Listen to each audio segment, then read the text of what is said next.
नमस्कार दोस्तों, आपका स्वागत है फिल्मी शॉट पर। दोस्तों 9 जनवरी को प्रभास की पिक्चर द राजा साहब सिनेमाघरों में रिलीज हो गई है। फिल्म राजा साहब देखने के बाद सबसे पहला सवाल यही उठता है कि क्या ये ग्रैंडनेस, ये भव्यता अब फिल्मों की पहचान बन गई है। प्रभास जैसे सुपरस्टार, भारी बजट, हॉरर कॉमेडी का नया पैक और पैन इंडिया सब कुछ मौजूद है। फिल्म ख़त्म होने के बाद ये साफ हो जाता है कि बड़े सेट, महंगे वीएफएक्स और लंबी लेंथ फिल्म को मजबूती देने में सक्षम नहीं है। डायरेक्टर मारुति की ये फिल्म ना हंसाती है, ना डराती है, ना ही इमोशनली बांध पाती है।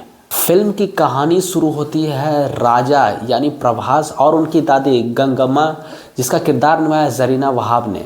अल्जाइमर की बीमारी से जूझ रही प्रभास की दादी गंगम्मा अपने लापता पति कनक राजू यानी संजय दत्त को भुला नहीं पाती है। दादी की इसी उम्मीद के कारण उसका पोता प्रभास राजा अपने दादाजी के तलाश में निकल पड़ता है। यह तलाश उसे हैदराबाद से होते हुए एक रहस्यमयी, कथित तौर पर भूतिया महल तक लेकर जाती है, जहां तंत्र मंत्र, हिप्नोटिज्म, लालच और अतीत के कई राज छुपे हैं। कहानी सुनने में बहुत ही इंटरेस्टिंग, बहुत ही दिलचस्प लगती है, लेकिन पर्दे पर आने पर यह बिल्कुल बिखर जाती है। फिल्म बिना किसी ठोस वजह की लोकेशन बदलती रहती है, लोग आते जाते रहते हैं और दर्शक कंफ्यूज हो जाता है। वो समझता रह जाता है कि फिल्म किस डायरेक्शन में, किस दिशा में जा रही है।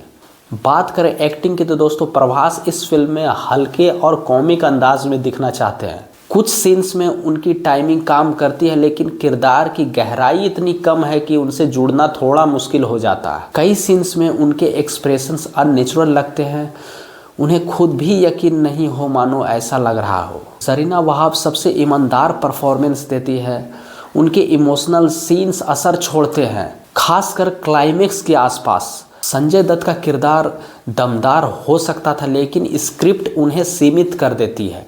तीनों अभिनेत्रियां, तीनों एक्ट्रेसेस निधि अग्रवाल, मालविका मोहनन और रिद्धि कुमार कहानी का हिस्सा कम और सजावट ज़्यादा बनकर रह जाती है। उनके पास करने के लिए कुछ भी ऐसा यादगार नहीं है। कॉमिक कलाकारों की टीम कुछ राहत देती है, लेकिन कमज़ोर स्क्रिप्ट उनकी भी ताकत छीन लेती है। मारुति की सबसे बड़ी चूक यही है दोस्तों कि फिल्म को क्या बनाना है इस पर स्पष्टता नज़र नहीं आती। हॉरर, कॉमेडी, फैंटेसी और इमोशन सब कुछ एक साथ परोसे गए हैं, लेकिन बैलेंस नहीं है दोस्तों।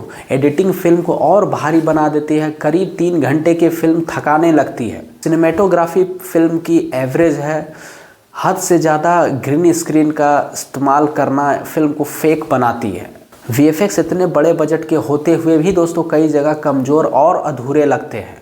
थमन का म्यूजिक इस फिल्म की जान नहीं बन पाता है दोस्तों, और बैकग्राउंड स्कोर भी कई जगह ज़रूरत से ज़्यादा तेज है, लेकिन असरदार नहीं। गाने फिल्म की कहानी की रफ्तार को तोड़ते हैं और याद रहने वाली ऐसी कोई भी धुन नहीं छोड़ते।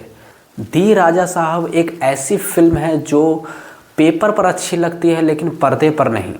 इसमें पैसा है, स्टार है, स्केल है, पर आत्मा नहीं। प्रभास की कोशिश नज़र आती है, कुछ सीन्स ठीक हैं, लेकिन कुल मिलाकर फिल्म लंबी, थकी हुई और दिशाहीन लगती है। 400 करोड़ रुपए की इस भव्य यात्रा के बाद यह सवाल निकल कर आता है कि कहानी अगर मजबूत नहीं थी तो इतना बड़ा महल बनाने की क्या ज़रूरत थी। तो दोस्तों अगर आप साउथ की फिल्में पसंद करते हैं और एक्शन, हॉरर, कॉमेडी पिक्चर आपको पसंद है तो आप दी राजा साहब को देख सकते हैं एक बार।